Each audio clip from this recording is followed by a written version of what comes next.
Hey there. So when is it more painful to be yourself than it is to hide yourself? This is the stuff we're going to talk about today. It's about showing up, being seen, and the reasons why maybe we don't do that. So Paco, who is sitting right here, who you can't see, there's Paco, and I are going to dive into this topic. It's about learned inauthenticity. So in the 60s and 70s, there was this psychologist named Seligman, and he did these horribly cruel experiments on dogs. He used shock treatment to test dogs and see if they would overcome obstacles. So he had three groups of dogs, one group that didn't get any shock, one group that would get shock, but if they avoided the obstacle, they wouldn't get shocked, so they learned how to avoid the obstacle. And then a third group that no matter what they did, they got shocked. Well, that third group learned helplessness. It's, I'm helpless because I learned how to be helpless. And so they just give up. And so in subsequent tests, the first two groups would get through obstacles. And even though the third group could get through the obstacles to avoid shock, they didn't even try because they had already learned that the shock was going to come. And they had to be retrained to avoid the shock. And that the shock wouldn't happen if they did certain things. So this brings me to our topic of learned inauthenticity. And how do we learn how to be inauthentic to avoid shock? Why aren't we all being ourselves? And why aren't we all out there just being authentic and real? It's because something happened where we got shocked. And I believe the shock was perceived rejection or true rejection, where we couldn't be ourselves.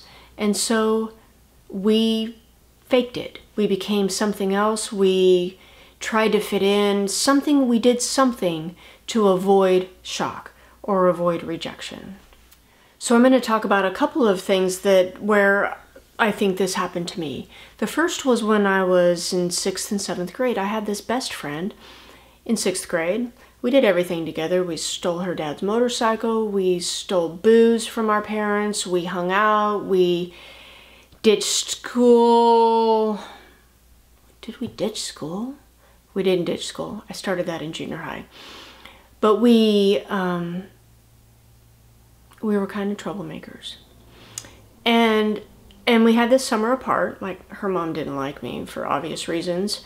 But we had this summer apart, and because I was a bad influence, I think the next year, she showed up to school and didn't want to be my friend. And I didn't know why.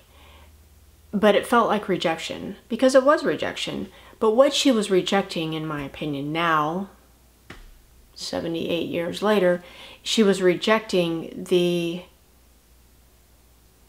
problems that our relationship created for her, and especially with her parents. But she became friends with the cool kids, which sent a message to me that I wasn't one of the cool kids. And so I hung out with other kids and I drank with other kids, and I learned how to hide and mask the pain of that shock, which was rejection. So second scenario, when I was 18, I joined the Navy and went into the Navy. I had dated some guys in high school. I dated a couple guys when I first got in the Navy and just didn't connect with any of them. And then I figured out that I'm gay, which was this huge realization and awesome. But every time that I came out to family, friends, there was rejection. There was, it didn't go like I wanted it to. And then the other part was that if I came out, I couldn't be myself in the Navy, or I would get kicked out of the Navy. So those of us who were gay in the military, we hid. And then Don't Ask, Don't Tell came along, because before that you could be investigated by NCIS, and if they found out you were gay, they would just kick you out. So it was a huge liberation when Don't Ask, Don't Tell came out, because then at least we weren't investigated and witch hunted, and we didn't have to be over our shoulder every time we turned around, if that even makes sense. But we couldn't still come out and be our authentic selves. So thank God today you can openly serve in the military. Back then it was don't ask, don't tell. They couldn't ask if you were gay and you didn't tell. that you were gay, which meant that I couldn't be authentic, which meant that every time anybody asked me about my home life, I couldn't talk about it, which meant that I was always in hiding and always walking around afraid of showing up and being me. It was learned inauthenticity. Same thing as learned helplessness. If I told who I was and I loved the Navy, I would get rejected or shocked. So I've been out of the Navy now for over 10 years, and what I have learned is that I still perceive that shock.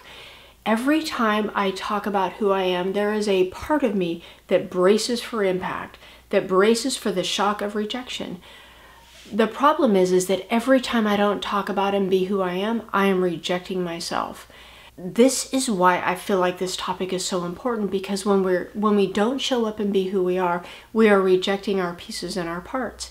And this guy, who you can't see but is staring straight at me, he loves me for who I am, and I am starting to love me for who I am too, more than I ever have. And I wanted to share this because I think that this is a great lesson for everybody, to start loving who you are. And to look at the areas in your life where maybe you reject yourself, or maybe you don't show up, or maybe you hide a part of you that you can't stand. And that part of you is wounded. And finding acceptance and peace and love and self-compassion for that part of you is what is needed for you to take one more step into accepting who you are and being more authentic. So I'm going to keep talking about this. I want to do a series on self-acceptance and talk about the things that we do to hide from the world and why we do that. And what is the fear of showing up and being the exact human expression of what I was intended to be, of who I was intended to be. Because when we show up and we're anything other than who we are, we don't connect. And